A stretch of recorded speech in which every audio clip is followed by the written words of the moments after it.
So I wanted to sort of present a larger picture as how CCL fits in it. And again, CCL has been around for 11 years, and we've been working to promote a revenue-neutral carbon fee and dividend. This is a big, overarching policy proposal that puts a price not only on CO2, but on those chlorofluorocarbons that we've talked about, on methane, on those greenhouse gases, that actually makes them the price of them in the marketplace start reflecting the true cost of use. So it changes the economic drivers throughout our economy and actually the world economy to make that transition that we need to make. But, and the exciting thing for CCL is we've been talking about this with policymakers at the national level for 11 years, and it is now turned into a bill that is in Congress right now. It's in the House right now. It now has 13 co-sponsors. It's the first bipartisan climate legislation in over a decade, and we're getting it into the Senate reintroduced hopefully in the next few months once we get bipartisan sponsorship. But I'll talk about more of that later. But I did want to just start with talking about how the fact that carbon pricing is just one of many, many climate policies that can work together. So it's a synergistic framework, and that makes it so that there's really many opportunities to be part of the solution. Because I think when we hear what we've been hearing, the question we then each of us ask is, okay, what do I do? How do I respond to this? So the first thing I want to just do this broad brush, because we hear about things that are happening, and it's helpful to really think about, are these adaptation actions? Are they mitigation? So are they adaptation? We know climate change is here, we're going to have to deal with it, and we're just going to adapt our way through this. Versus, are we going to take policies to actually still slow this process down, or hopefully reverse this process? And some of these actions can do both things at the same time. And I will say that adaptation seems to be much less controversial. People are doing it. It doesn't seem to cause a lot of angst with people, and it can be a gateway to have climate conversations. But we also know we cannot adapt our way out of this problem. Yes, it's good to adapt, but that does not take the place of mitigation. So this is just a quiz for you, because I know you'll do this very well. So the first one, farmers changing crops to those that need less water and tolerate heat. What kind of strategy is that? Adaptation, pretty straightforward. Now, a lot of states, not our own beloved Idaho, but a lot of them have renewable energy portfolio standards for their utilities. So setting a standard to use more and more renewables, what kind of a basic strategy would that be? Mitigation. We're just going to demand that we put less greenhouse gases up there. How about there is things like restoring wetlands around the Mississippi Delta area? What would that be?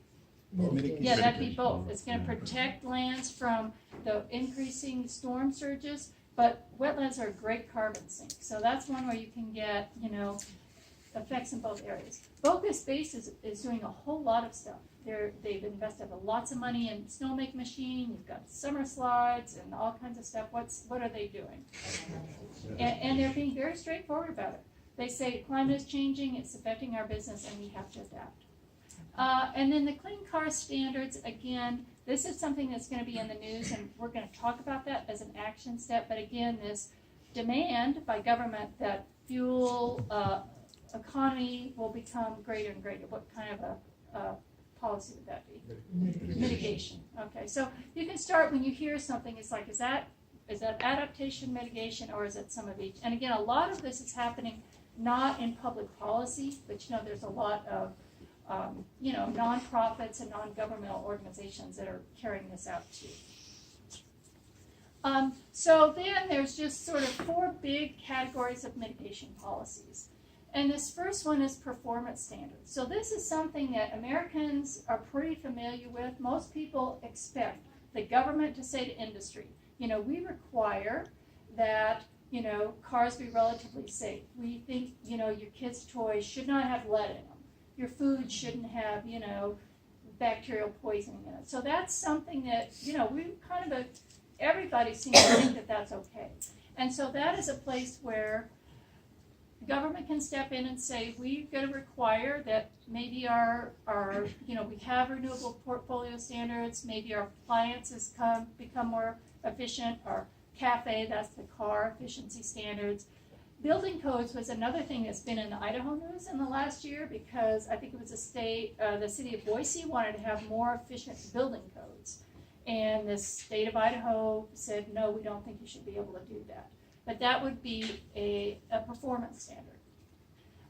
Support for R&D. And this is something that is a big issue in Idaho because we have the INL. And again, we have this nuclear component, which is controversial. People come down on both sides of that issue. But INL actually does a lot of other research on battery technology, grid technology, electric vehicle. And this is an area where our delegation, for the most part, has really been on board. So this is an area we can actually say, well, that's good. When we go and talk to our members of Congress, they are all about investing in renewable energy. There's no backlash on that. So that's a positive if we want to talk about Idaho. So enabling policies, and those are things like, are you going to have other rules in society that make it easier for people to go to renewables, or are they going to be roadblocks? One thing that's been in the news a lot the last couple of years is PUC regulations, the Public Utilities Commission. How are they going to treat solar panels on rooftops? Are they going to make it, more easier and more economically viable to put solar on your rooftop, or are they going to put a bunch of roadblocks up? That makes a big difference. How about urban planning? If you have a new neighborhood, is it just going to be cars, or are you going to mandate that you're going to have bike lanes and bus stops and sidewalks? So that sort of thing, it really makes a difference how we start, moving around. And then price signals, which are, again, that idea that fossil fuels, because they do all this damage to society, part of the price should reflect that. So you have the sticks, which would be taxes or fees on fossil fuels, and most of those policies are combined with a carrot. So they're either going to be, you're going to take that money and put renewable energy, fund renewable energy, or give payments to low-income people or something like that. So those are sort of the big climate mitigation policies, and that's public policy. Again, a lot of stuff is happening that's not public policy. Like we talked about this divestment movement. That's a really powerful movement, but I don't think that's public policy. That's sort of private companies. And you know how much action really on the ground is happening at companies levels, because they see the writing on the walls. But if you start thinking about the different policies, it can kind of give you an idea how they all some might work in one area and something else might work better someplace else.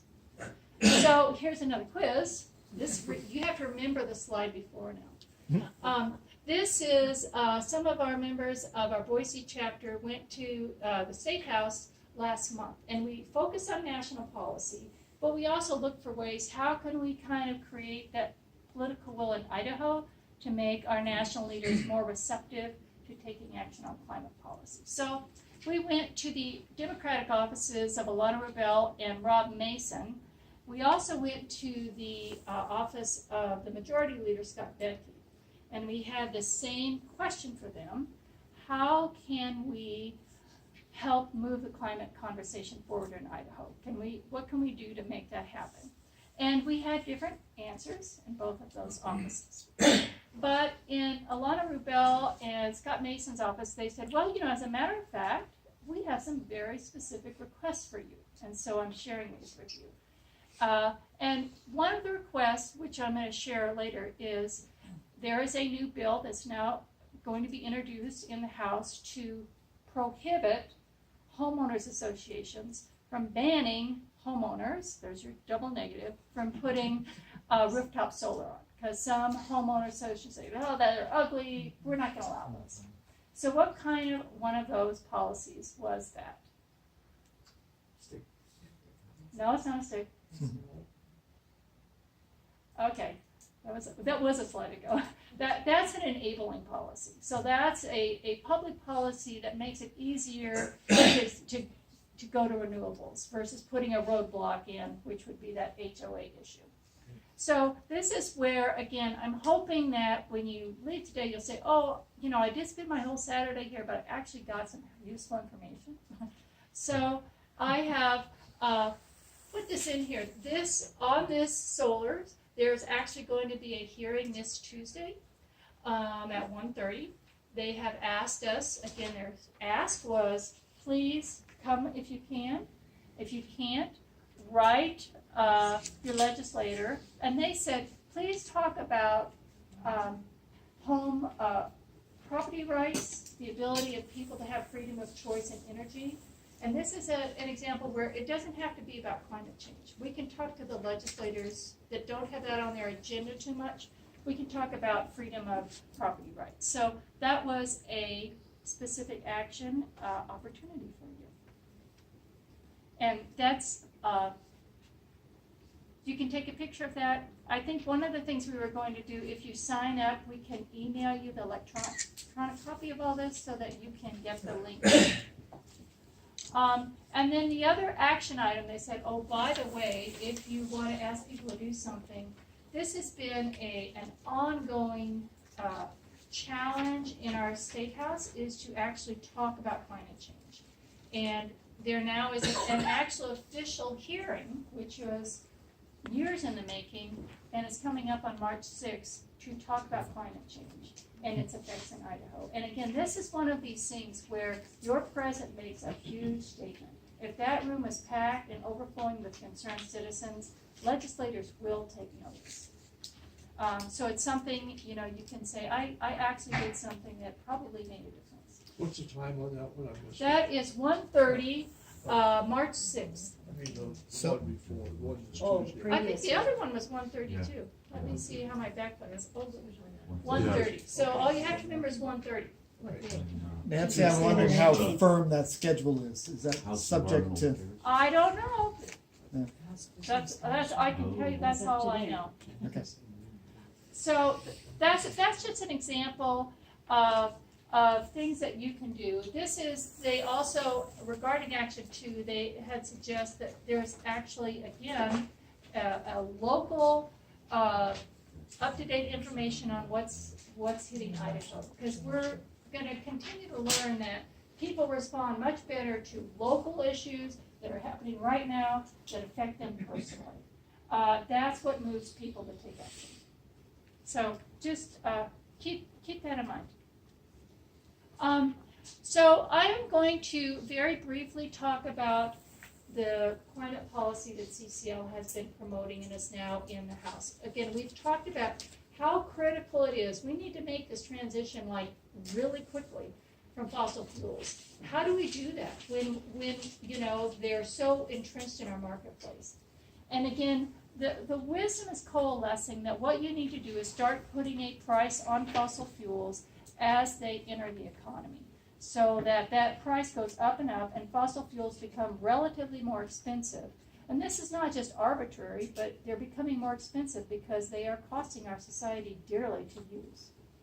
So that fee is assessed on fossil fuel companies. And then the second part of that is, what do you do with the money? And what do you do with the money is the key on how these carbon pricing programs work. Because there's a lot of criticism. Oh my gosh, you know, if you start to make fossil fuels expensive, it's going to make everything expensive. It's going to hurt the economy, most particularly low-income people. Not so if you give the money back equally. Because what happens, the most consistent relationship between how many fossil fuels you use, your carbon footprint, is how much money you make. Because it's not just your utilities and your gas, it's everything you do and everything you own has a fossil fuel component that you don't realize. And so the higher your income, the more money you spend every month, the more fossil fuels you use. And so these programs, and Walt's going to talk a little bit more, our video is going to talk a little bit more. When you give money back equally, about 2/3 of people actually, the lower to middle incomes, come out ahead. They get more money in their monthly dividend than they've spent in increased prices, because they just don't spend that much money. And then the other thing that's really critical, we talked about the U.S. is now about 15% of the the greenhouse gas emissions. And people will very rightly complain. You know, the U.S. can do whatever we want. We're going to put ourselves at a huge disadvantage, and it won't make any difference in global warming, so we shouldn't do anything. That's stupid. So it's really critical to have basically what's called a border adjustment or a tariff system between countries, so that if we are doing business with a country that is not pricing fossil fuels the way we are, we're going to charge a tariff on those goods. And that will do three really important things.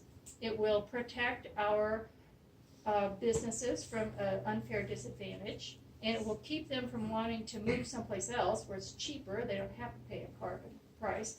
And most critically, it's going to incentivize all of our trading partners to put on their own tariff internal carbon price. And that's what we need to do. So this is not city, this is taking care of the world, because that's really where we need to be.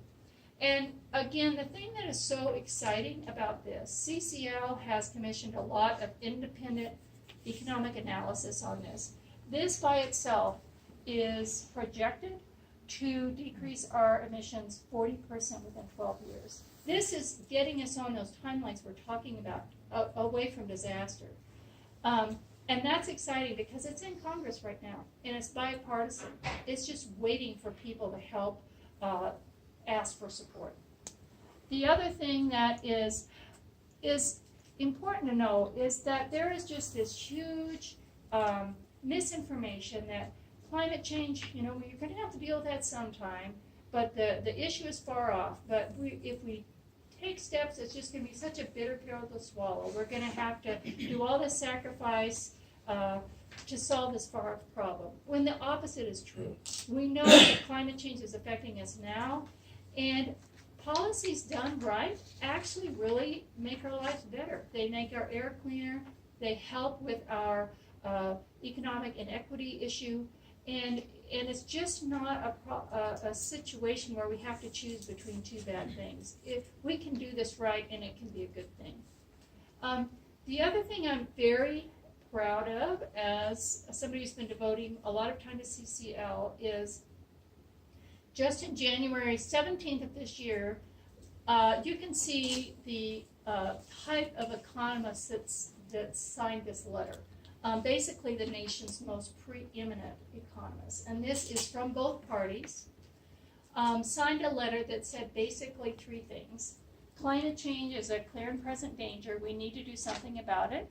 In our expert opinion, the best thing to do about that is to put a price on carbon emissions that goes up gradually, predictably every year.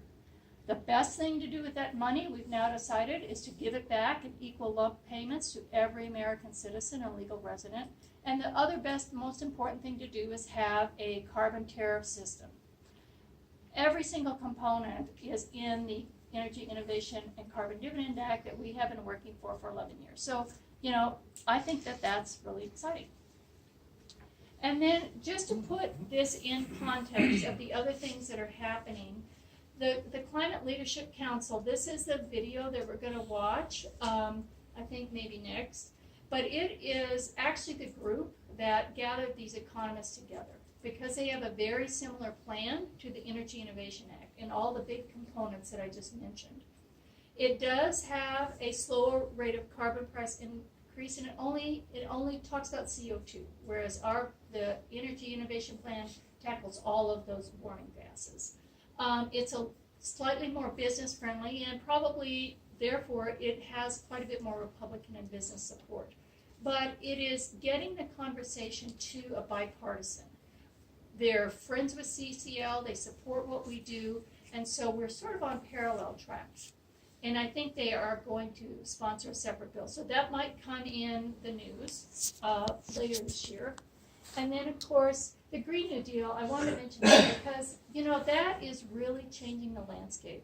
It used to be, I was just listening to all the Democratic candidates talking, you know, just about everyone that's getting interviewed, the Democratic candidates for president, climate change, they talk about climate change in the first three sentences. Last time, even the Democratic debates for president, nobody talked about climate change. It's amazing how much it's changed. So partly because the situation's so bad, but a lot of it is this excitement of the Green New Deal, and the people coming in the House that are really rallying around that. And again, the thing with the Green New Deal is it harkens back to the New Deal after the Great Depression. And it really talks about climate change as being interwoven inextricably from these other crises, the crisis of economic injustice, of income inequality. And so it aims to tackle climate change within a much larger, context. And it talks about, healthcare and green jobs guarantees and massive change in government priorities for expenditures. So there's a lot of excitement about that. There's actually a resolution in the House right now about the broad outline of it. But CCL's position is we can be synergistic. A bill that will price carbon and give the money back to people can accomplish a lot of the basic things that the Green New Deal wants to do in an economically kind of viable and politically viable way. So we are really hoping that we can be synergistic with that. And this is my next slide.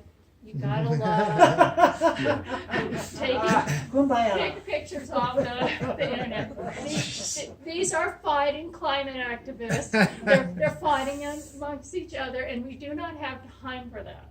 Again, we have to really avoid, we do not have a decade to figure this out. We really have to hopefully that we can start communicating together, looking at the best ideas coming from everywhere, all of those different things that can work together, because we're going to need teamwork. It's going to be a new future, and I hope that we can, each of us as we go working for climate, we can think about how do we connect with people that are in the climate movement and that are not there yet to find that common ground and find that common vision.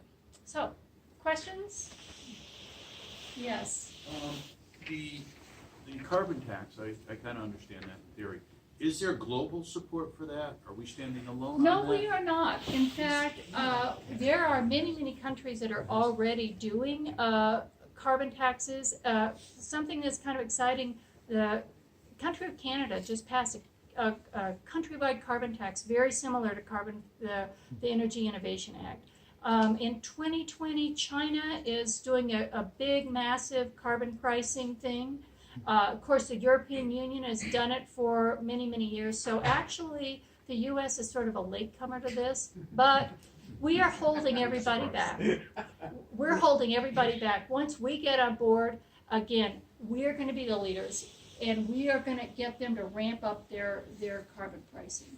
So it's going on, but we are the kind of the missing key, I would say. Yes? So reducing our emissions by 40% in 10 years. And 12 years, I think that's it. Yeah. Okay. And whatever else everyone else is doing, does it come anywhere close to being enough for reducing the carbon load in the atmosphere? Well, again, it's a start, but that is when I would say another detail that I might talk about later is it is getting us to the bottom kind of window of the IPCC 1.5. This is the only thing that is anywhere close to getting us where we need to go. That's why it's so exciting. And again, there's other things that we're going to do. It's not just going to be a carbon price, but it's something that's actually strong enough to get there, or get us close to there, get us moving in the right direction. All right. Thank you, Nancy. All right.